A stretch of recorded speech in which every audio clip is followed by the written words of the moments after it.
Et si l'époque du commerce informel par cabas touchait enfin à sa fin en Algérie? Ce dimanche 22 juin 2025, le président Abdelmadjid Tebboune a présidé une réunion cruciale pour encadrer une activité qui échappait jusque-là à toute régulation, celle des petits importateurs, souvent appelés trabandistes. Ces travailleurs, qu'on voit revenir des frontières ou des ports les bras chargés de marchandises, font vivre un commerce parallèle aussi dynamique que difficile à contrôler. Mais avec le nouveau décret exécutif en préparation, l'État veut tourner la page du flou juridique.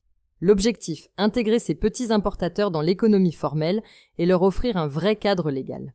Ce décret, attendu d'ici la fin du mois, prévoit la transformation des trabandistes en micro-entrepreneurs. Ils obtiendront un statut juridique, paieront un impôt ultra réduit, seulement 0,5% sur leur chiffre d'affaires annuel, et pourront bénéficier de la sécurité sociale. En clair, ils passeront du marché noir au statut d'agent économique reconnu. Cette mesure repose sur la plateforme numérique des auto-entrepreneurs, lancée début 2024, qui compte déjà plus de 1300 métiers enregistrés. L'inscription y est simple, rapide et permet d'exercer légalement une activité jusque-là marginalisée. Mais ce n'est pas tout.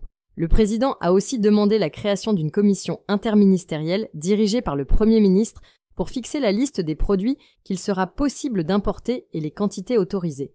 L'idée est de protéger le marché local sans bloquer l'activité de ces petits importateurs. Selon l'économiste Omar Haroun, cette réforme est stratégique. L'État ne cherche pas à interdire, mais à structurer. Car les trabandistes, contrairement aux grands importateurs, ramènent de petites quantités de marchandises. Ils ne concurrencent pas l'industrie locale, mais répondent à des besoins précis du marché. Résultat, ce nouveau cadre permettra de réduire le chevauchement entre le commerce informel et le commerce classique. Du côté des commerçants, la réforme est plutôt bien accueillie. La Fédération nationale des commerçants et artisans a salué la décision, en parlant d'opportunités pour régulariser des milliers d'emplois. Elle demande même aux autorités locales de mettre à disposition des locaux vacants pour permettre à ces nouveaux entrepreneurs de s'installer rapidement. Cette transition vers la légalité, en plus de réduire la contrebande, permettra à l'État de mieux contrôler les flux de marchandises, d'encaisser des recettes fiscales et de donner de la visibilité à des milliers de jeunes qui vivaient jusque-là dans la précarité. Ce décret ne signe pas la fin de l'importation par cabas, mais la fin du flou qui l'entoure. En régularisant cette activité, l'Algérie fait un pas important vers la formalisation de son économie.